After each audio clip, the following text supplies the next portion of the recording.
একে সিৰিয়াস আন্দোলন কৰিবৰ কাৰণে আমি বাধ্য হৈ যাম 2014 পল্লৱ লোচন দাসে কৈছিল বাগানত থকা মানুহবিলাকে মাটিৰ পাট্টা পাব বুটিয়াচাং বাগানৰ মানুহ মাটিৰ পাট্টা পাইছেনে আজি আমি সদৌ অসম আদিবাসী ছাত্ৰ সন্থা হৈ পেলাই 21তম আদিবাসী শহীদ দিৱস পালন কৰি আছো যেহেতু আজিৰ দিনতে যোৱা 2023 8জনকৈ আদিবাসী আশা ওয়াৰ্কাৰ্স বিলাকে নিজৰ প্ৰাণ দিব লগা হৈছিল এই প্ৰাণ দিব লগা হেতুৰ কাৰণে হৈছিল যেহেতু ডেমোক্ৰেসি সিস্টেমত আদিবাসী সকলে এসটিকৰণ পাবৰ কাৰণে চৰকাৰৰ তাত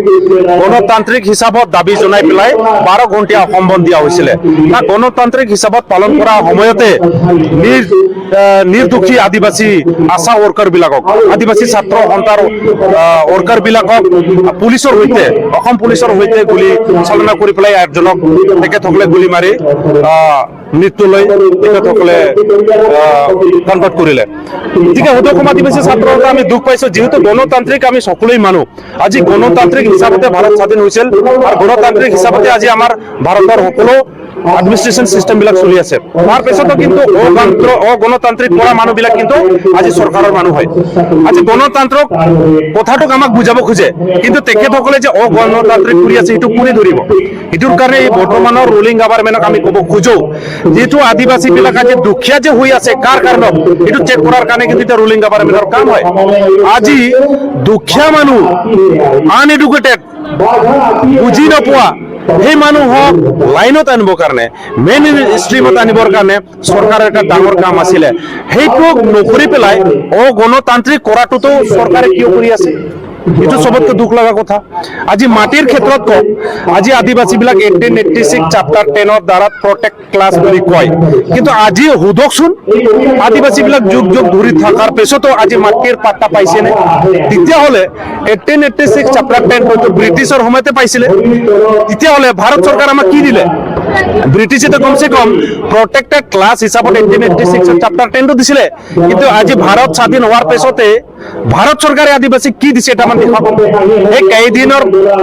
কেইদিনমান আগত আমাক এটা আদিবাসী একর্ড দিছে 2022 15 সেপ্টেম্বরত আমাক আদিবাসী একর্ড দিছে একর্ডটো কৰাই দিছে ঠিকে কিন্তু ইমপ্লিমেন্টেশনত কিয় ইমান নেহমিয়া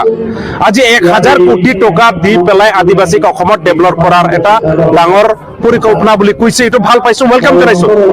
তাৰ পিছত কিন্তু আজি 2 বছৰ পাৰ হৈ গল স্কিম ইতিয়ালৈকে কিয় ৰিলিজ দিব পৰা নাই কি কাৰণত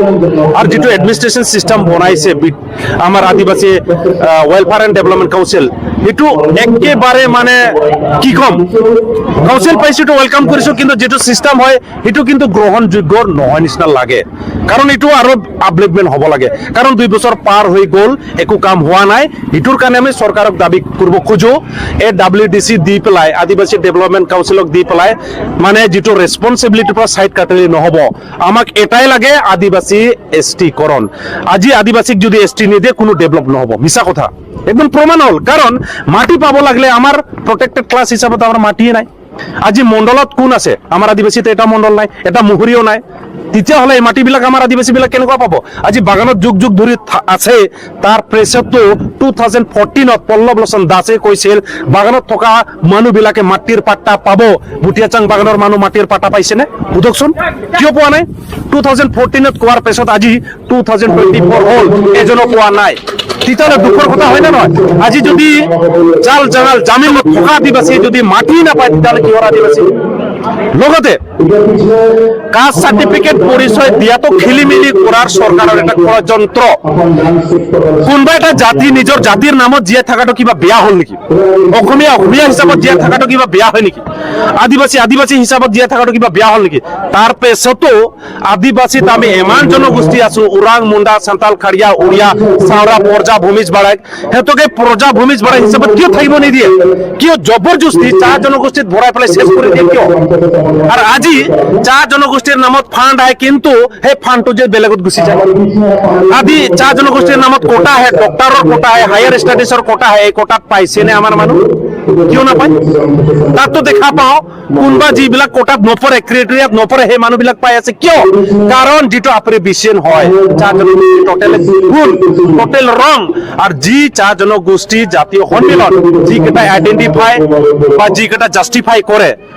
বা যিবিলাকে নিৰীক্ষা পৰীক্ষা কৰে তেখেতসকলৰ ওপৰতো সেইটো নলেজত নাই কাৰণ বাগানত যি মানুহ কাম কৰে বাগানত থকা মানুহ ক'বই লাগিব ভাই তাত জাতিৰ কথা আহি নপৰে গতিকে তাতো চৰকাৰে গাফিলতি কৰি আছে একদম সৰু কাম